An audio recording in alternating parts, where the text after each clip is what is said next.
Welcome back. We broadcast live from SEC Media Days, brought to you by our friends at WorkTrucksLLC.com. That's WorkTrucks with an X, LLC.com. That's right. And also our friends at Volunteer Automotive Group. We're joined by Will West of the Sports Animal. Afternoons does a fantastic job. And Will, SEC Media Days, your thoughts? It's been kind of boring. I'm just going to be honest with you. I've been waiting on even the people who normally will cut a promo like they're in Monday Night Raw haven't said a whole lot. So Kirby Smart I thought was interesting because Kirby doesn't say things or words to humans that aren't getting his video queued that he can watch. But I thought Kirby really kind of tried to take on the mantle of the elder statesman in the SEC. That was interesting. Josh Heupel was a lot more laid back than I can remember Josh Heupel in public situations being. Everybody else, Venables I thought was even nice, and usually Venables is a guy that's going to say something about somebody. We'll see what Sark does. Sark's a little salty later on, but it's been wild, kind of like even Drink didn't crack jokes or anything like that. So the players have been the ones that have kind of been the star, I think. And a lot of that is because the coaches have pushed the players to the forefront, and the coaches have taken a little bit of a back seat. I don't know if that's NIL related or if it's about, hey, I don't have to deal with this if I just send my players out there. But I think the players have kind of been the stars of the show, whereas, this is my 12. Usually the coaches are the star of the show. Yeah, sure. I want to talk Tennessee, but let me get back to what you said that I found interesting. Kirby Smart, is he capable of taking the mantle that was Nick Saban? Because Nick Saban, have a commissioner or not, but he was the leader of the conference, I thought, for a lot of years. And he also, Nick Saban, when he wanted to speak for the good of the sport, I think he really was looking at the whole sport. We've had moments where Kirby Smart's tried to do that. Do you remember 2 years ago with I'm not going to be here if we're paying players $100,000 a year. I want to get to Tennessee, but something you said earlier has me interested, and that's Kirby Smart. Is he capable of taking the mantle from Nick Saban and being the leader of the conference? I don't know that anybody else can, right? There's no one else that's in the position to be able to. I don't think he'll do it the way Saban does. Because one thing Saban would do is, well, wrong or ridiculous, Nick Saban would, what he believed was the best for college football is the thing he would speak to. It's not always Kirby. That's not always what he does, right? Kirby gives his own opinion as opposed to what he believes is the best thing in college football. But I thought he kind of made a transition on Tuesday when he was here. And it was shocking. Speaking of Georgia people that cover for the beat, that just Kaylee Mansell from Dog Nation said, yeah, I've been covering the beat for 2 years. He said more today than he has said to us in all of the practices that I've covered combined. That's interesting. So he's trying to take that step. We'll see how capable he is of doing it. Turn to Tennessee. There were 3 players here. None of them rhymed with the name Rico. Yeah. Yet he was asked about frequently. But Tennessee, in retrospect, makes a mistake. Yeah, absolutely. Yeah, they did. Well, they missed an opportunity. But I think for them, they're willing to miss the opportunity because I think that there are certain guys, Heupel, Dan Lanning, PJ Fleck, their seniors run their practices. And culturally, it works out really, really well for them. But for those but you will miss opportunities like this because you have to earn the right to go represent the team. It can't just be the players who are the most popular. Like you said, Oklahoma. Jackson Arnold was there, right? So Nico was not. So I think it was a missed opportunity for Tennessee. I don't think it's going to make them win or lose a single game, but you had an opportunity to get your brand out there publicly. Instead, no one cares, no one paid attention. And so it's if you win a lot of games, you can do that. You can get away with doing that kind of thing where you don't have to worry about building your brand or making sure that you get your messaging out. You better win a lot of games because the second you stop doing those things and you go 7-5, you don't have nearly as much publicity. I'm curious if you came away with a takeaway that Caleb and I both had, Caleb Calhoun, our host, and that was, I think Josh Heupel likes his defensive backs, which I haven't said ever.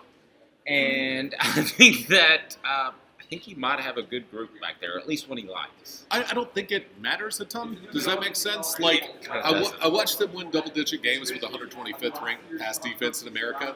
It was 128, and so 2 years ago. So I don't think it matters a ton, but I do think he likes the players and the options that are there more than he has in the past. I think he likes the depth there. I think he likes the depth at linebacker. I think he likes the depth that he has at defensive line, because they have just been pretty darn makeshift when it comes to everything that they've had to do on the defensive side of the ball, especially.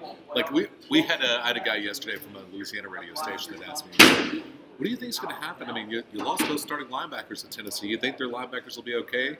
I'm like, yeah, 2 years ago was a converted running back and a guy that was working in the SID's office with another year of eligibility. Yeah. They were starting to get running back, or starting to get linebacker. What preseason magazine did he read? Yeah, so he was like, oh, I just saw that Tennessee lost their top 6 tacklers. I'm like, yeah, those guys weren't going to play. So, like, it's Kamal Hadden, that's a loss. Everybody else, meh. You know what I mean? I don't know that it's not good riddance a little bit. I tried to make an argument for Wesley Walker, but I lost. Yeah. Well, I don't think he's a bad player. I just think that there are a lot of those. There are a lot of Wesley Walkers out there.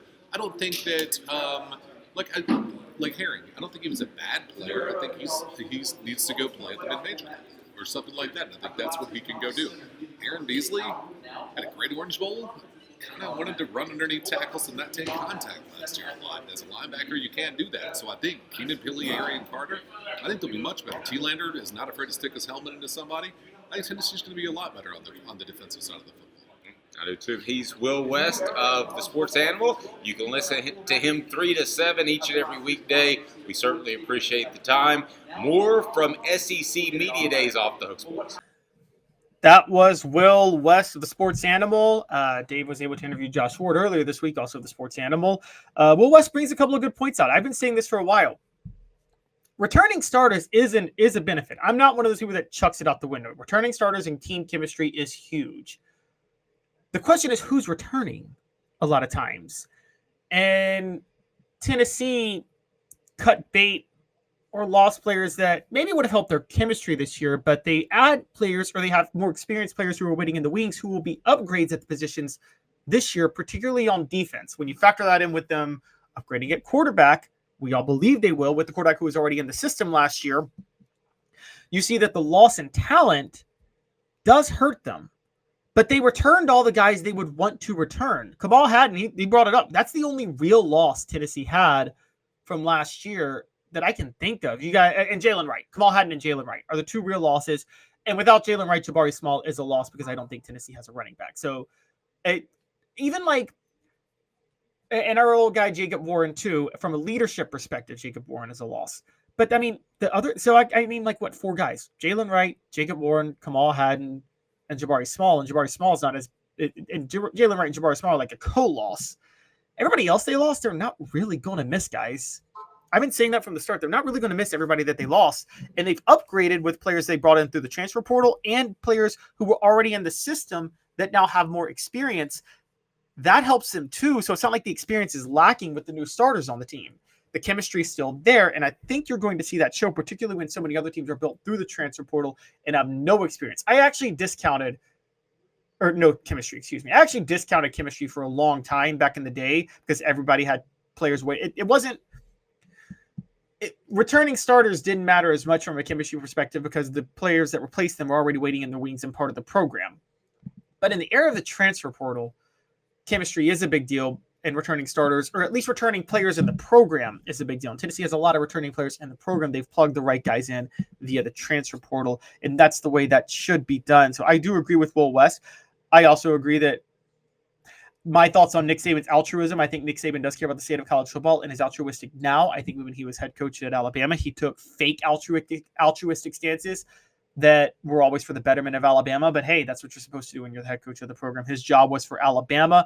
It was not for everybody else. So I really don't necessarily blame Nick Saban for doing that, if you want my honest opinion.